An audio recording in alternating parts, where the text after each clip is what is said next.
Vic and the entire Victorian boating community are right behind you guys down here and a push for a better boating facility that you've got down here. There was the birth of WeFish, and now we do things like take on overseas companies that want to run a super trawler in our waters and have a little bit of success. Okay, and recreational fishing to Warrnambool, without being cruel, is underrated and neglected. And I'll explain why. There's 19 trailers out in that car park today. How often do you get a day down here like this? Not very often. There's 19 cars in that car park out here today, and there's 300 odd at Portland and Port Ferry. Why? Because you can't put a bloody boat in here and out of here safely. Okay? That's not fair. That's straight out not fair. Now, this isn't about badgering the council for money. This is not. But I'll explain it in real simple terms. If I gave you guys $1 million and said, stick it in the bank, and in 12 months' time I'm going to get 5%, you'd be pretty happy with that. If I said to you, here's $1 million, go and invest it in the business, I get my money back in 3 years, and maybe another year to get 10% on top of my money. If we spend $1 million, $2 million, $3 million, $5 million down here, in the first 12 months, there's $16 million conservatively the Warrnambool Township is missing out on through recreational fishers choosing to drive through Warrnambool and spend their money at port. Okay? $16 million a year. That's conservative. Now, any business where you could say, spend $6 million and you're going to make $16 million in the first 12 months, in your off-season when nothing else is happening, because it's the middle of bloody winter, who wouldn't throw the money at that? Who wouldn't back that? But the council don't need the money. All the council need to do is to start the ball rolling. The money is there. Now, I won't explain how all that works. I'll get an expert, Ben, up here to explain how that works.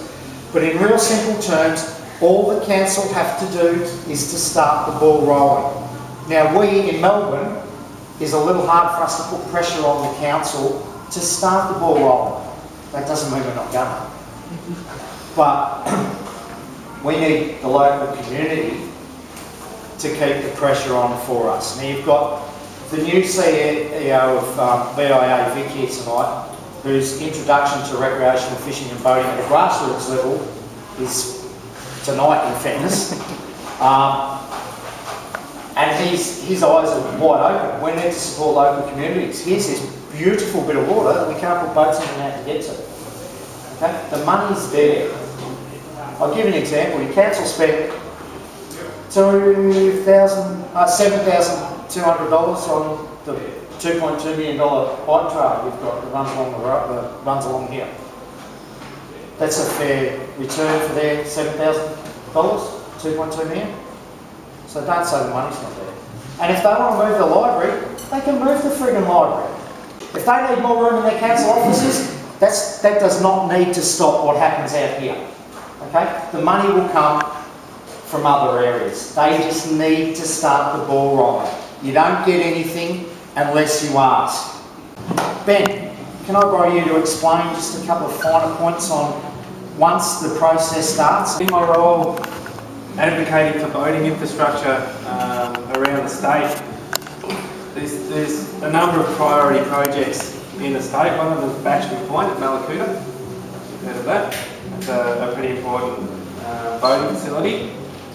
Can't speak on behalf of the board of the BIAV, but I will advocate that Warrnambool is number 2 now in the state priority list.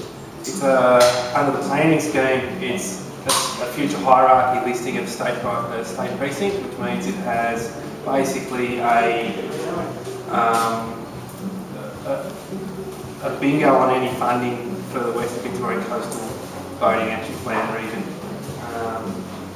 Portland's obviously the other one. So,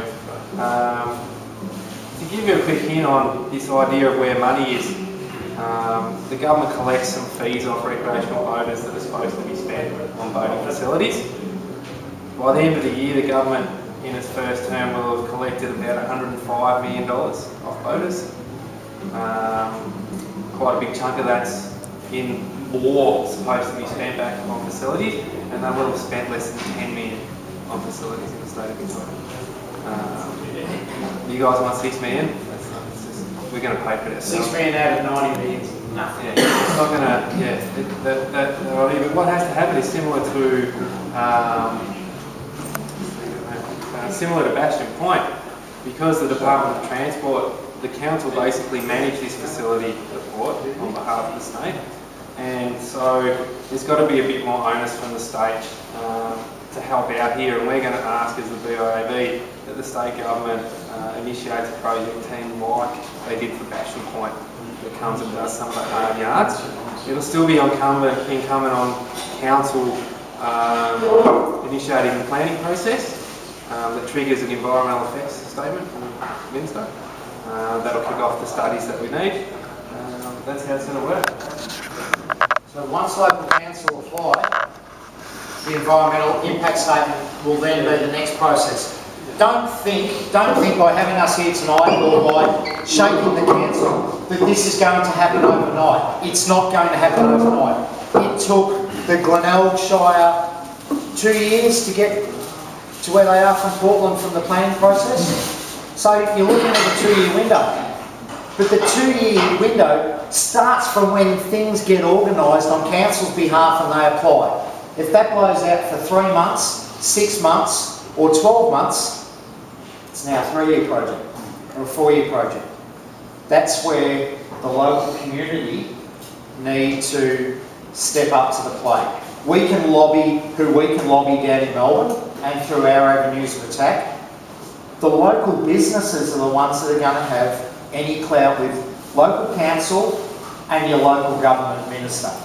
Okay? Just don't be put off, yeah. Don't be put off.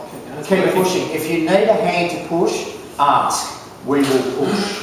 Okay? But we're at the stage now where we need to convince not these two gentlemen here, but their counterparts that they need to make a start that costs them nothing or very little to make the start. Once they make the start, the ball will roll and the funds will come. We will assist in creating avenues for finding those funds. Okay? We meaning We Fish, because We Fish will tap BIA on the shoulder and say, where can we find these funds from? We'll tap ministers on the shoulder. We'll do whatever we take to get the funds to happen. But we need the local community to pressure local businesses, to pressure local council and local government, yes, Dennis Snapthine and his boys, into putting their hand up and saying, yes, hell yes, we should have started this 5 years ago. And if I see another friggin' car sunk to its roof at this bloody ramp, that's an abomination. That's ridiculous.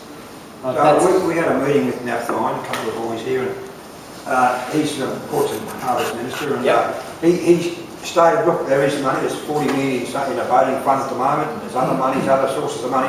We don't need it's a dollar for dollar. Okay. And that's where the council's under a little bit of misconception. They believe they've got to raise half the money at least before anything can happen, and I don't think that is... Okay, I'll put it to you. Worst case scenario, the worst case scenario is the Glenelg Shire, and Lucas got me this information, we spent 1.1 million in their council, 1.1 million, and got $6.3 million worth of infrastructure. Now that's not 1 for 1. That's 1 for 6. But that's worst case scenario.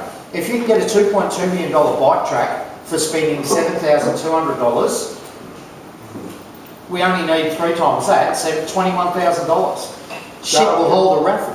Just...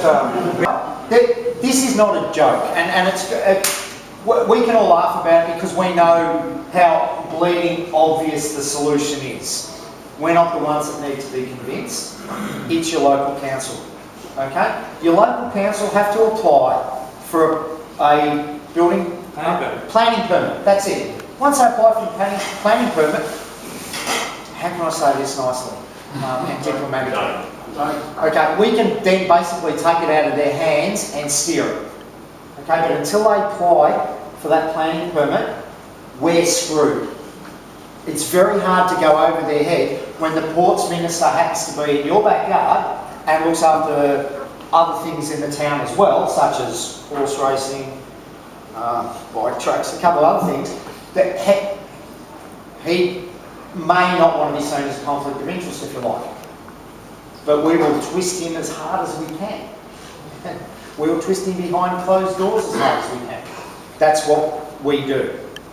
Okay? And you've got to get done in front of the council so they can see the big picture. Okay? We don't want the council to do anything except to see beyond what is to what can be. It's that simple. Stop looking at what we've got out here and imagine what you can have out here. Count the friggin' boats driving past and do something about it.